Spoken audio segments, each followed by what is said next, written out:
All right, hey, this is Act 2 of the podcast. We're getting right back into it. If you missed Act 1, go back and listen to that thing. Otherwise, this isn't going to make any sense. Okay, see ya. I think the anniversary of this is coming up. Yes, February 1, 03. That thing had taken off however long before on the mission. And it got up to space, and then it comes back down. Next thing you know, the space shuttle blew up.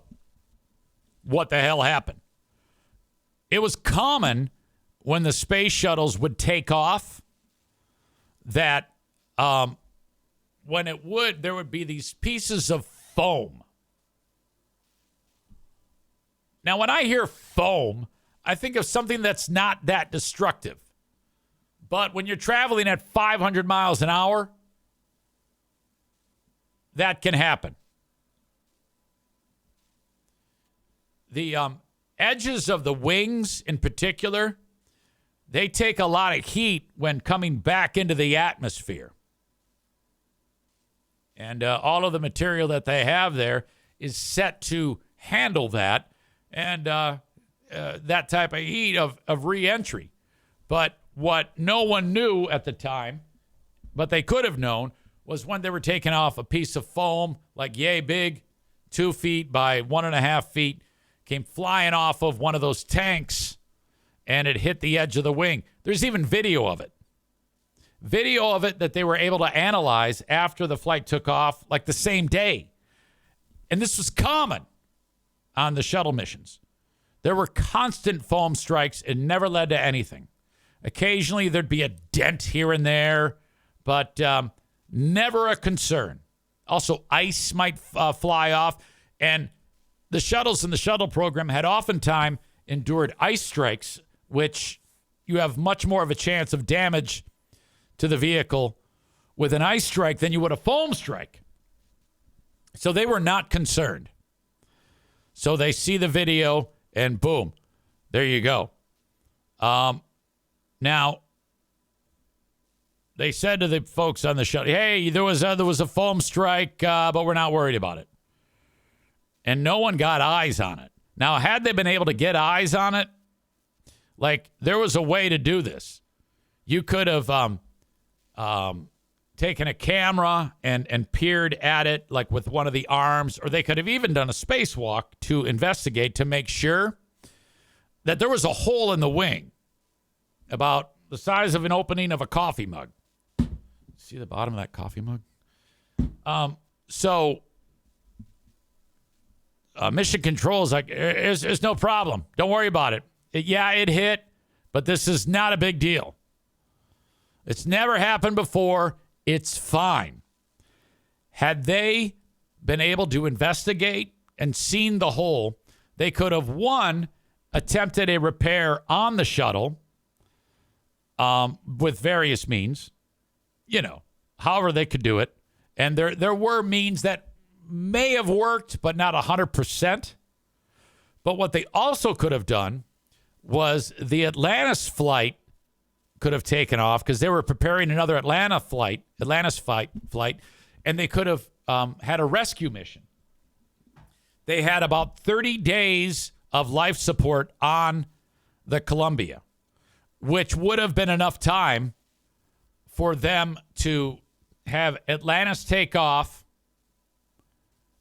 have them board Atlantis, and then that would have saved their lives. Or they could have even gone over to the International Space Station and had the people on that do a visual on the goddamn wing to see if there was anything wrong with it. They didn't do any of that shit. And they said, nope, it's fine. And then there was a actual, one of the members of Mission Control put in a petition, hey, can we get a camera on it just to make sure? And somebody at Mission Control higher up said, nope, you cannot. Why? Because it takes up valuable test time. It's going to interrupt the day's work. So that, oh my God, holy shit, could have easily have been avoided. So how would you like to be that person that made that decision? Nope, We're not doing it. So that flight's fucked. And they're flying in, and they do the, when you're in orbit, you have to do a burn to actually start the craft to start heading down towards the atmosphere and begin reentry. So they do a burn for like 2.5 minutes, and the thing's flying just fine. Fucking A, kicking ass. And then it's time to go down. There's video on the Wikipedia page that shows them the last 7 minutes of conversation in the cockpit, and the fucking thing's getting hot on the outside, and they're like, "Oh wow, look at that! It sure is red. It's more red than normal. Oh my god, yeah, boy, it sure is hot. Jesus Christ!" And then with like 4 minutes, and then the video cuts off, and then that was the last thing that happened. There was still 4 more minutes of flight before they realized anything bad was happening. But what was happening as they were entering, what would have been protecting the wing from heat is allowing heat in. And all of a sudden, these little alarms start going off on the dashboard. And it's like, warning, warning. They don't have any idea, but the wing is compromised. Then the fucking thing starts to yaw. And it's tilting. And they barely notice because the computers on the thing correct it.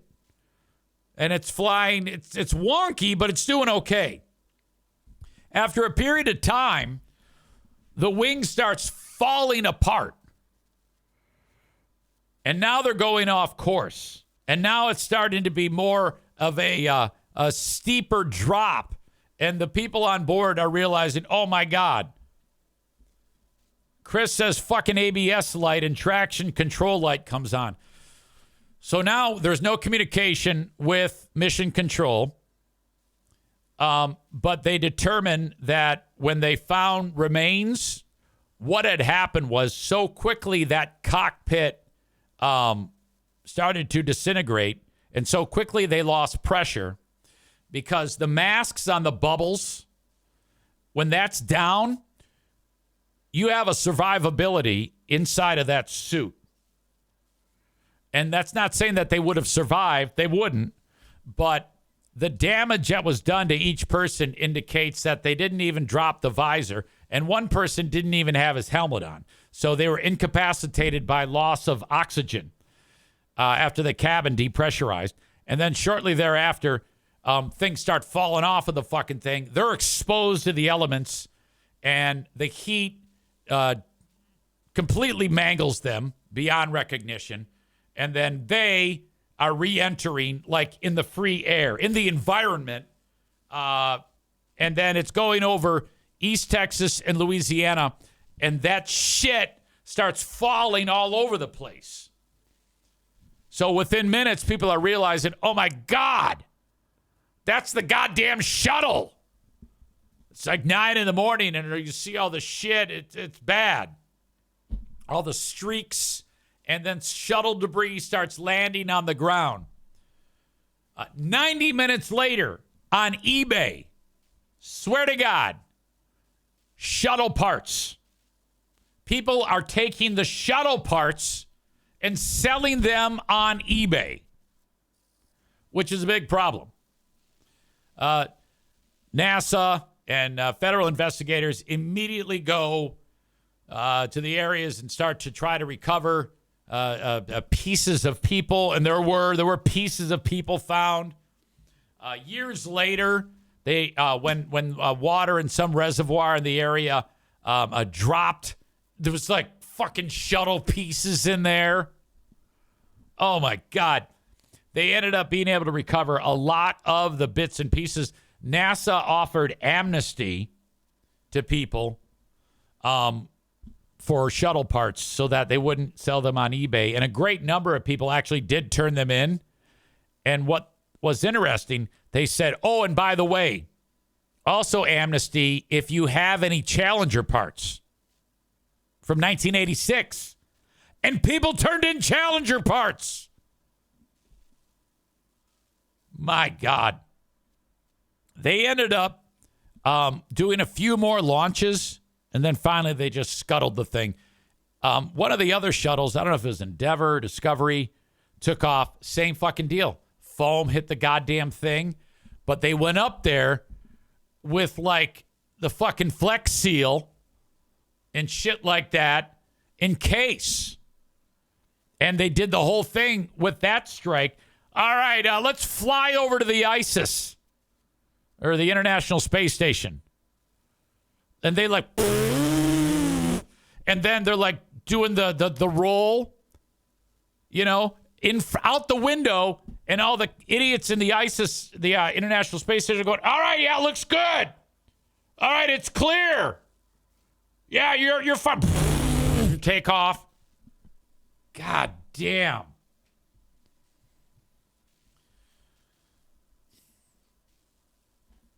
Chris says, send some Mexicans up in a different shuttle with Flex Seal. Yoda says, it's not a used Miata. You can't caulk the thing back together. Well, that's what I thought. But I don't, let's see.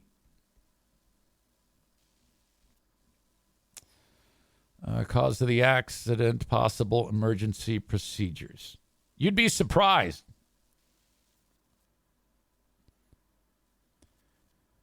The NASA discussed potential options that could have saved the crew.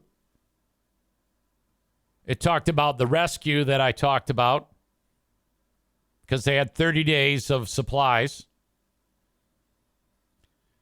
Atlantis launched in March. Had NASA management decided to launch a rescue mission, it talked about that.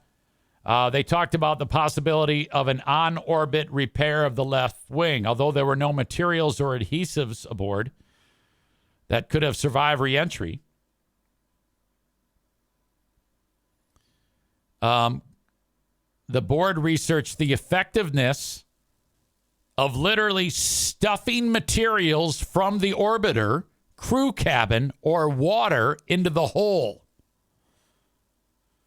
They determined that the best option would have been to harvest tiles from other places on the orbiter, shape them, and then stuff them into the hole.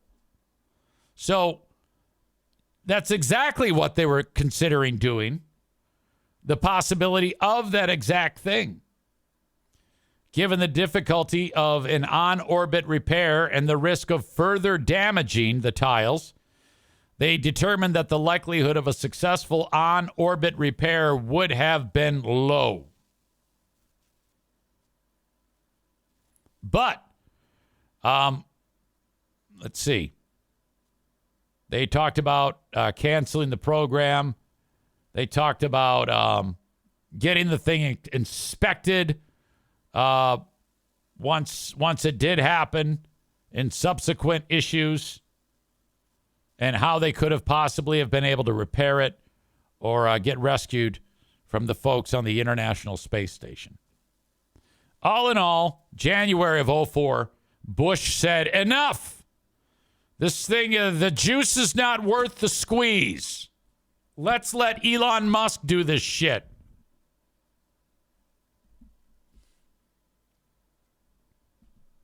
All right. Bob says, I'm just glad I got to see a launch before they stopped using the shuttle. It was when the toilet broke on the space station and they took the toilet parts up. I do not recall that.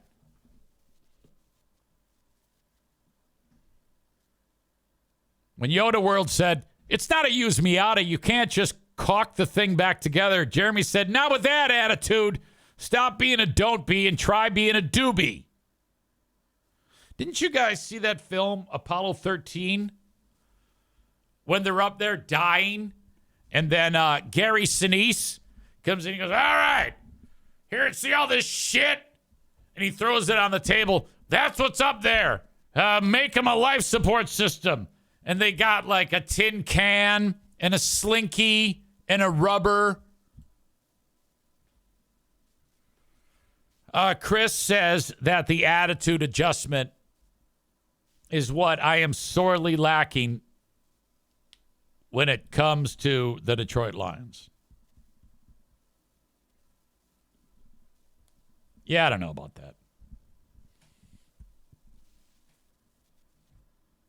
It's unfortunate that it's going to go the way it is. But on a Tuesday morning after the Monday night loss, Detroit will be 13-3. And Lions fans, you'll all be scratching your heads. As much as I don't want that loss to happen, it will happen. Two things will be going on Tuesday. Lions fans will be upset, and I'll be smiling because I've got $1.150 billion to fuck around with.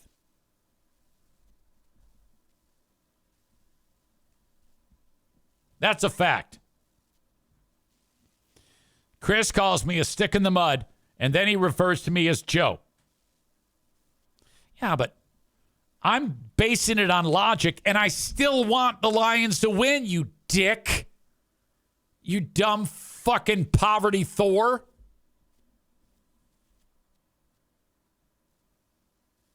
Tophus said injuries did the Lions in. I mean, people should just use logic for 1 fucking second. Exactly. They played a shitty team against the Bears.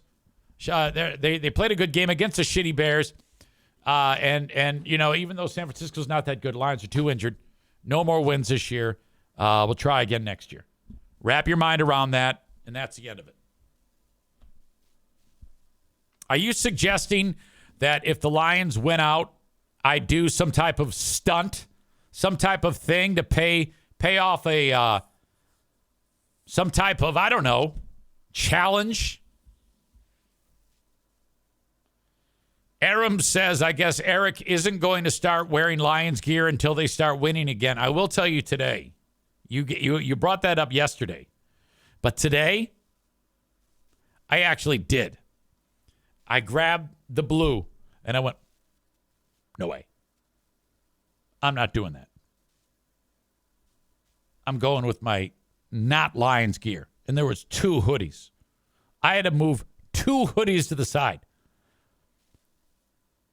I'm going to keep doing it like this. Now listen. You got to understand something, idiots. If they win, I'm going to be even more intense about them losing to the Vikings. And if they beat the Vikings, morons, I'm going to be even more intense about them losing in the playoffs. And if they win in the playoffs, I'm going to be the most intense about them losing the Super Bowl. What do you think this is called, dickheads?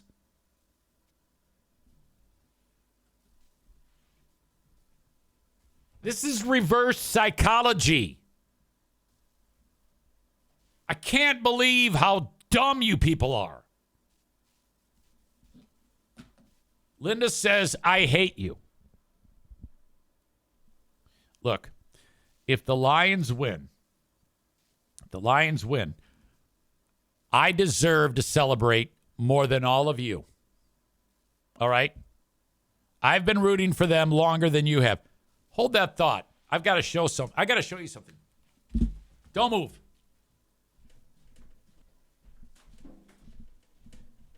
This is my show and tell.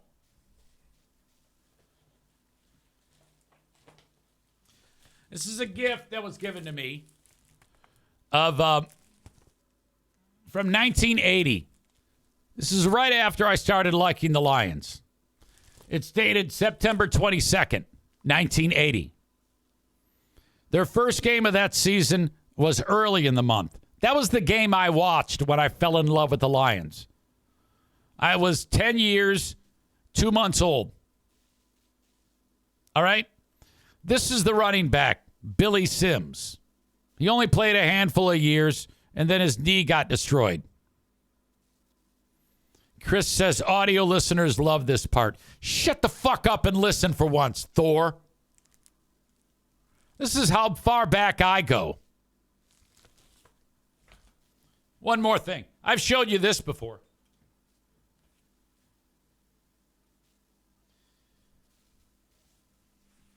This only comes out for special occasions.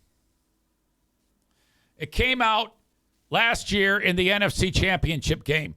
This is Billy Sims' jersey. This is an authentic NFL jersey. And you know what's great about this jersey? My favorite part about this jersey? Fucking Billy signed it. Billy Sims, 78, Heisman, 1978, 1980, ROY. He wrote that. Rookie of Year. And then there's this little sticker on the bottom with like a number on it that says authentic. It's been worn once. It only comes out for special occasions. If, by chance, the Lions are in the Super Bowl, I'm wearing that. All right? And if they win, I deserve this more than all of you scumbags. The kicker for the team at the time was Eddie Murray. He was a rookie the same year Billy Sims was. The fact that I got to meet him last Sunday, I was like, oh my God. It's like meeting a god.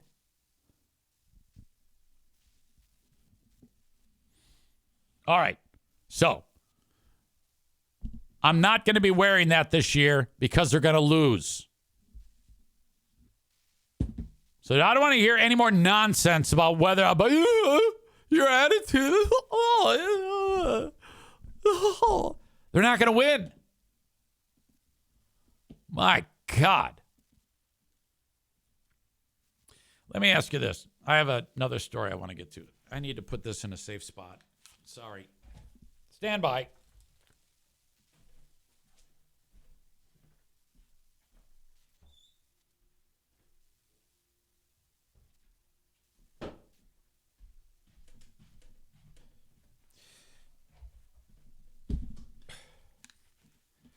In the city of Warren. Tension in the city of Warren. Oops. Oh, O'Neill's coming in. Oh, God. I got to close that door because Pooh Bear's sleeping. What?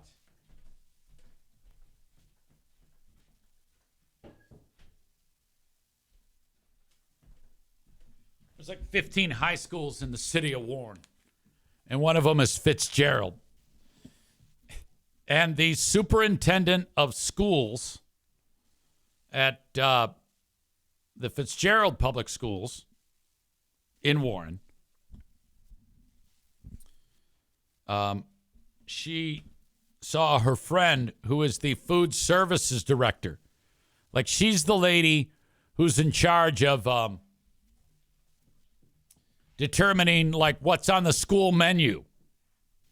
She's like the super lunch lady. Well, I guess the superintendent is well aware that the food services director has great pot that they can smoke.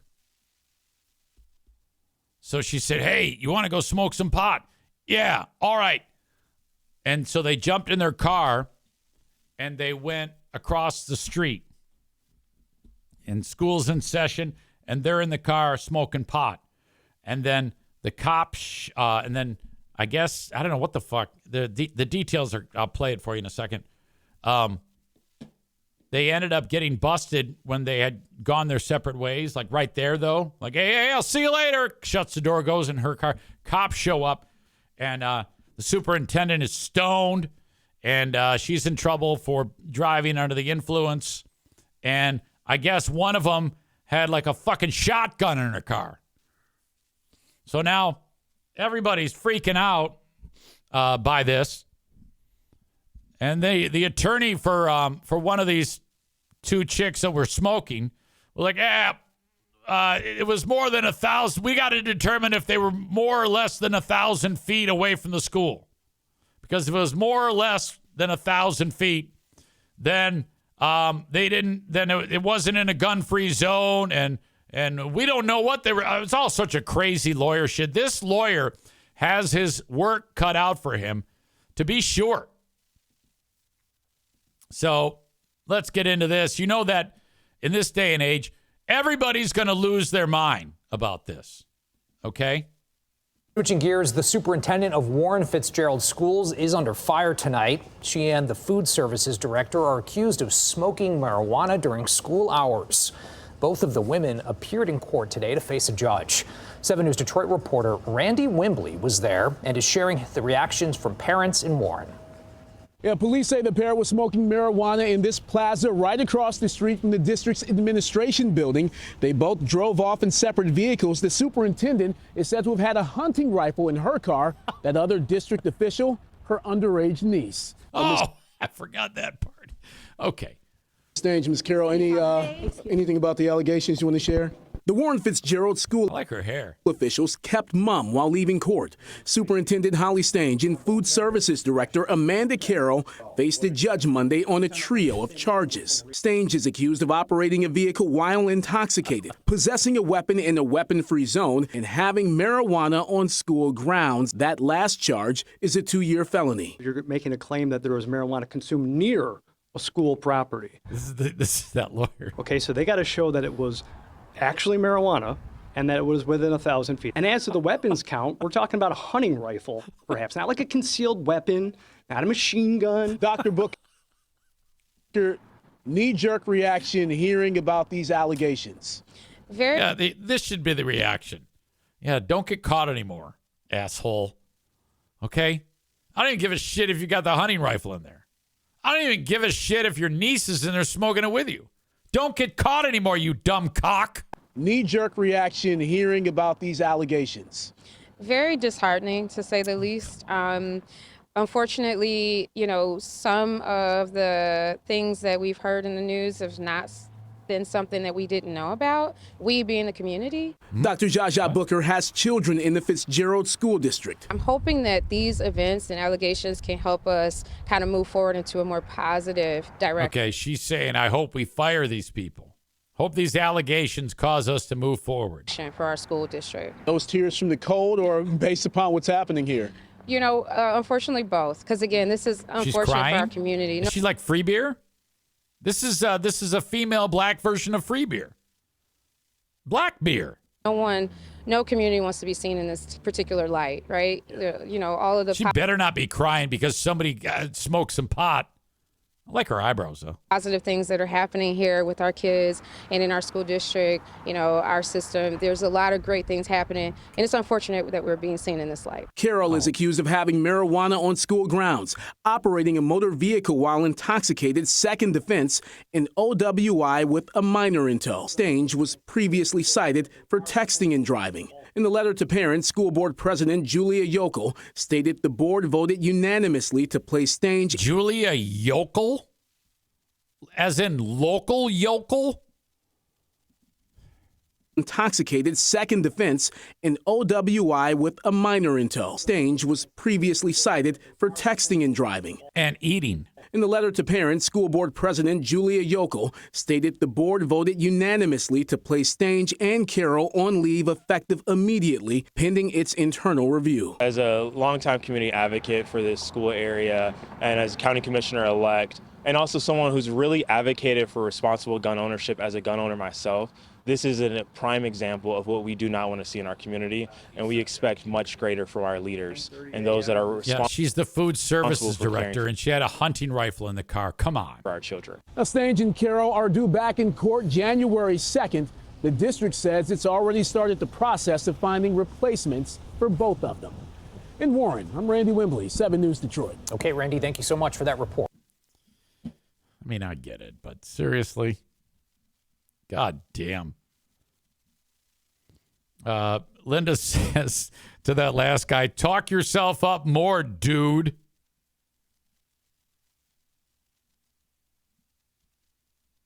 Donut Dan says, hilarious. And did you hear second offense?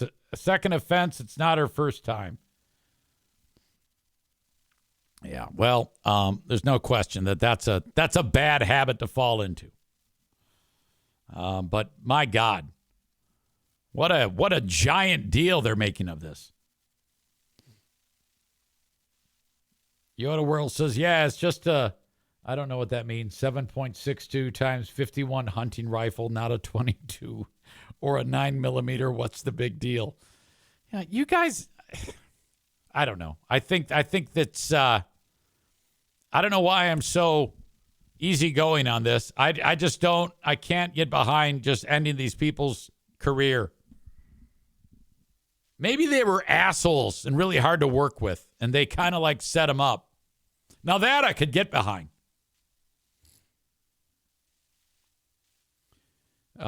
Cole says everyone should have a gun in their car. This is America. I've got a shotgun in my car that my truck that I have not yet gotten out, and it's been in there for like 3 months.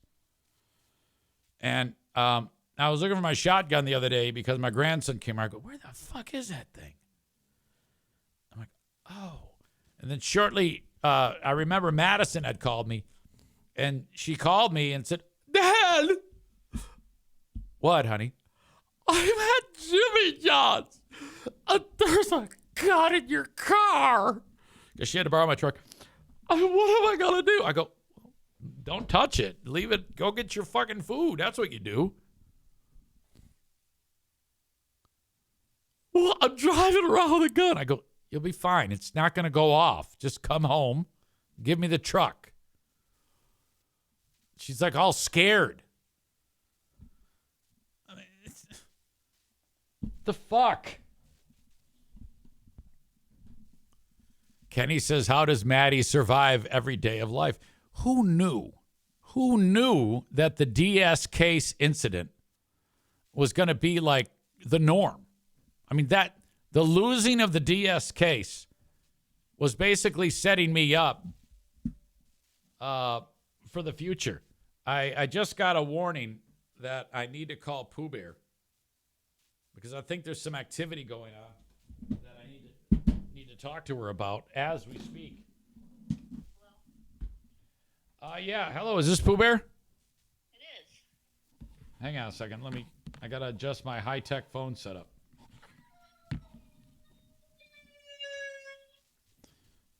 I thought I heard some noise coming out of the bedroom. Is something going on? Do you hear this? Oh, I'm downstairs now. And I let her outside and I gave her a treat and she's still doing this. Is she with you right now? Can you hear? Yeah, go to where she is.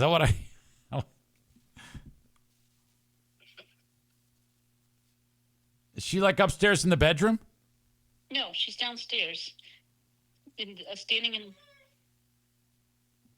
Yeah? Mm-hmm. She's sitting on that mat by the back door. Not by the pool door, the garage door. Well, I think she has to go to the bathroom. I did. I just let her out. Oh. And I gave her a treat. Maybe she has to poo. Well, did she poo?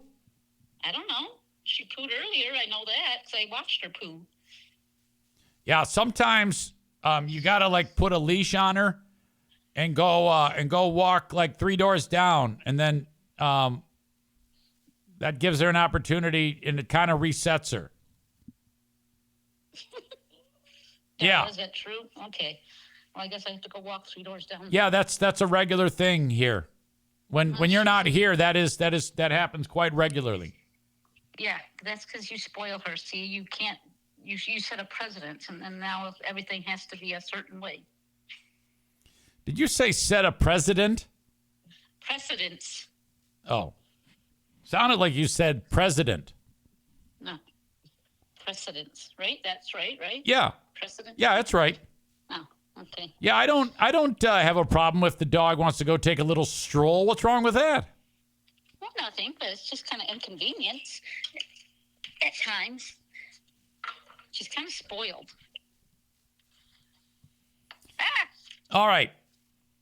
Okay, I'm going to go walk her, take her for a little stroll.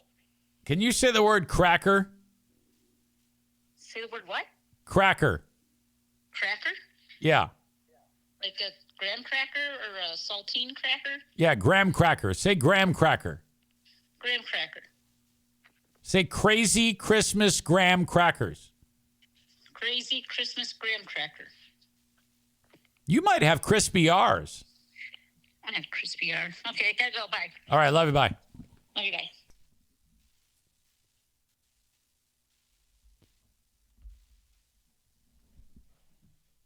That might have been a revelation. I didn't see that coming. Molly is the one who said that. She said she has crispy R's. And I went, huh? I saw that. I saw that you wrote that, Molly. And I go, all right, say graham cracker.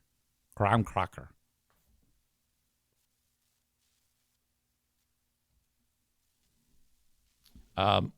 More than one of you thinks that she might be a little bit dishonest. Like with the horn honking incident. Tophis says you will never unhear the crispy R's. That's true. I mean, like with Chris's better half, Kristen, when she says cracker like that, I'm like, oh my God. Everyone in the chat thinks she honked the horn on that day. And I'll tell you right now, she will deny till she dies. She will fight you nonstop. And even if I catch her doing it, she will definitely, she is fully capable of that. All right. So I try not to give her the opportunity to make up stories. Everybody in this fucking house is a liar. All right? They are. They'll do anything to keep the truth from me. There is not one person in this house who doesn't lie through their fucking teeth. Aaron makes a great point. The damage to Hot Wings truck was a huge cover-up. It might have been. As years have gone on, I don't put it by these scumbags.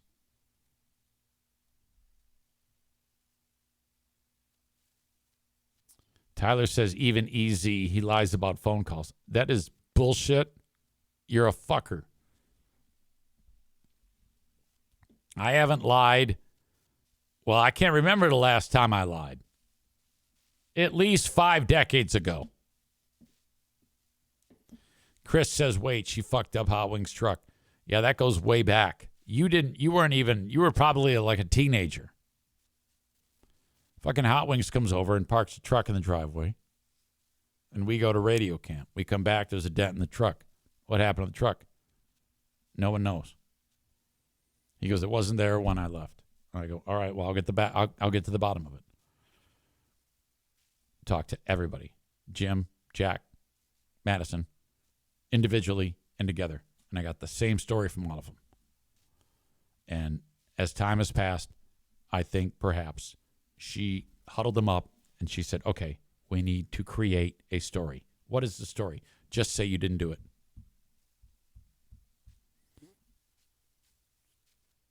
My God.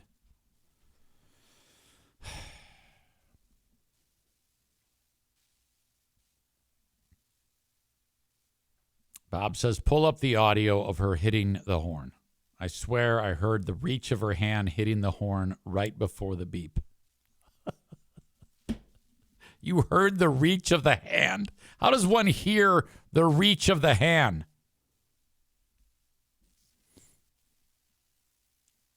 Well, either way.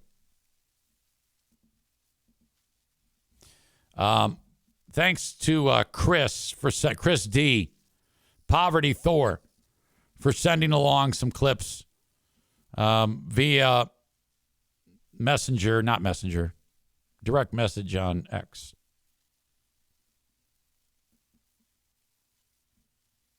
Quarterback of the Cleveland Browns, Jameis Winston. I think, okay, every time he does anything, he acts like this. In this case, he's eating Popeye's chicken. And he, I guess he thinks this is funny or something. P-O-P-E-Y-E-S.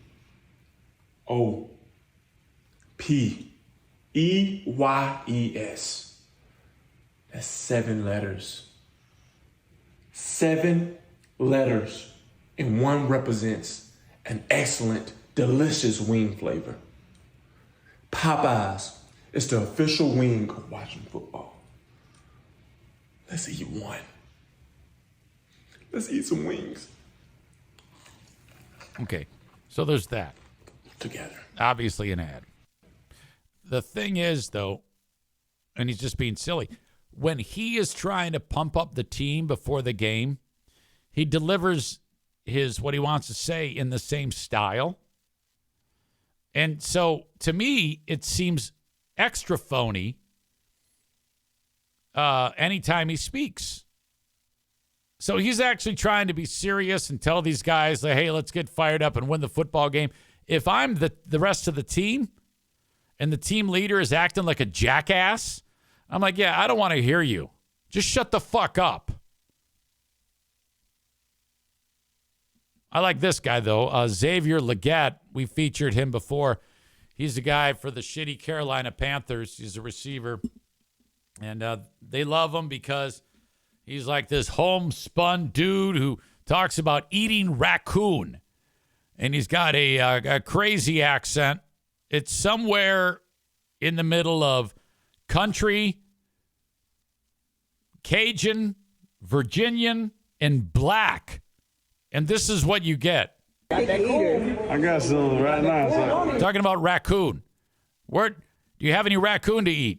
I got some right now. So. Look, so the people want to know how you're a picky eater when you eat coon. I mean, I don't eat the bell peppers and all that extra stuff like this. So he's talking about being a picky eater when he eats coon. And it's the reason why he goes, yeah, I'm picky. I don't eat the bell peppers and the onions. And they're like, wait, what? How you a picky eater when you eat coon? I mean, I don't eat the bell peppers and all that extra stuff like this. So anything that's exotic, this stuff is too exotic.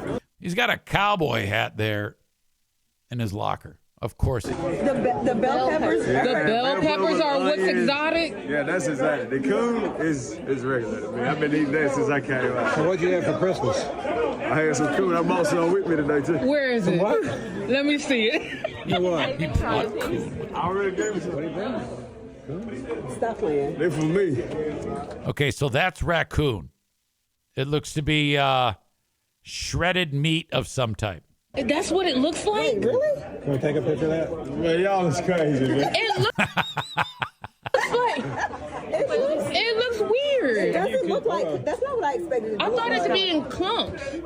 Did you smell it, Kat? Have you thought about You should not put your nose near that man's Oh, food. yeah, I just brought it with me that morning. I had it in the refrigerator. Wait. okay. I'm sorry. Okay, so I think what I'm learning here is they're just fascinated with this guy. And I am too.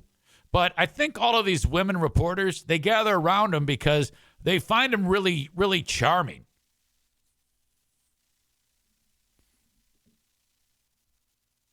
Yoda World says, did he say peppers and onions are too exotic? Yeah, they want to take a picture of it because they're acting like a carnival freak right now. Oh. David says he's simple. I don't know if he's simple. Yesterday was either yesterday or the day before. I don't know. There's some stupid bowl game in Detroit that nobody goes to. And the running back for Pittsburgh is Jules Goff. And they start chanting Jared Goff. Oh, the front seven has been really good. They've got a lot of experience, and those linebackers are terrific. It's that you're right. The back end has been an area of concern. I love the Jared Goff chants. At the hockey games, they break out all the time. And the hockey people that work with me in the booth don't. They're always like, it's a fucking hockey game. What's the big deal? It's like, well, he's a cultural phenomenon. Come on now. Give me a break. Crowds like it. It's fun. Lighten up a little bit. Hockey, what's your face? Okay. As always, the sponsors, Green Medicine Shop.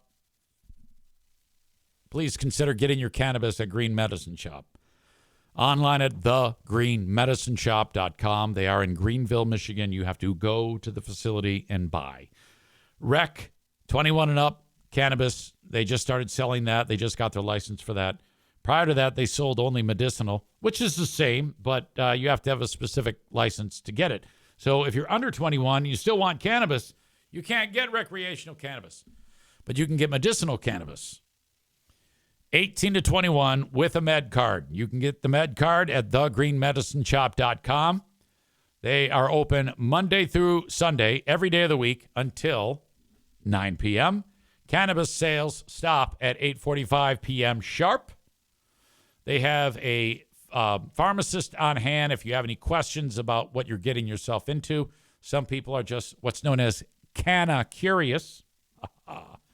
And you can go there, ask the questions that you want, and have at it. Now, some of you already have a shop that you go to. I realize that. And in Greenville, that's kind of maybe off the beaten path for you. At least make one trip to Green Medicine Shop and mention me. And then hopefully they'll become your go-to shop because they do an outstanding job. I don't smoke, but what the hell? I know a fine business when I see one, and they really cater especially hard to their customers, making sure that you get everything you want at Green Medicine Shop online with thegreenmedicineshop.com. All right. Also, thank you to the Mario Flores Lakeshore team of Van Dyke Mortgage, 231-332-6505.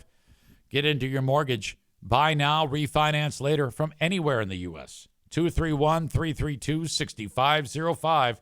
Get started today. When it comes to health insurance or life insurance or Medicare or Social Security, there is one expert who can help you with everything, and that is Frank Fuss. Frank can be found at buyinsurancehere.com. Insurance should be a priority for you, whether it's life insurance or health care, and Frank can help you every step of the way. Best part, you don't pay him for his services. Just his expertise is all you're interested in, and the insurance companies pay him, so it's win-win. Reach out at buyinsurancehere.com. One of these days, I'll get a haircut at King's Room Barbershop. I go to one of three locations, Wyoming, Northland Drive, or Caledonia. Get more information at kingsroom.net. They've been cutting hair for more than 50 years. And you should try out King's Room Barbershop, especially if you go to Sport Clips or Jude's or Lady Jane's or Zach's Barbershop. Head over to King's Room Barbershop and try them out, and please mention me. So if you're a guy or a chick who likes short hair, get your hair cut at King's Room Barbershop. And finally today, A&E Heating and Cooling, 616-516-8579. If you need a new furnace, I know Josh in Borculo needs a new one. He reached out to me. I go, yeah, just call Joe. He'll take care of you. 616-516-8579. Whether you need a new furnace or repairing the one that you have, or perhaps some preventative maintenance with a tune-up, they do all that for you. 616-516-8579. And remember A&E Heating and Cooling. If you need an after-hours service call, they can help with that. All right. Okay. It is now time for the asshole of the day. Chris with, Eric, are you still doing a Patreon even though tomorrow is your Christmas? Heard you may be resting. What are you, Kenny? Take a day off, easy. You need it. Shut up. Let me have fun. Why can't I have fun?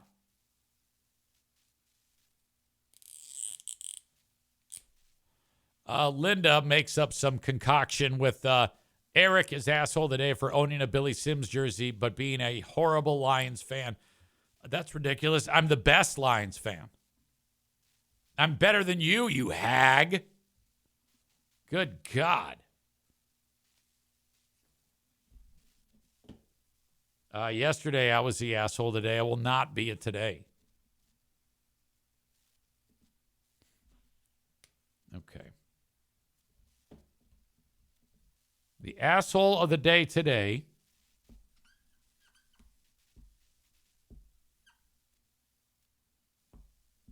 based on what we talked about today is the guy who invented Kwanza, Malana Karenga. He's still alive today. He's 83. He's the guy who stuck a soldering iron in some chick's mouth and went to prison for felony assault. That's the guy that invented Kwanza. All right. Enjoy the rest of your day. If I don't get you on the Patreon, I will talk to you on Monday with more hijinks and hilarity. I hope. That's always the goal. I hope I get it more than I don't. If you want more podcasting, consider signing up for the Patreon, patreon.com/Erickson. Email me on the Shoreliner Striping inbox, eric@ericzaneshow.com. Have a great day, folks. Bye-bye.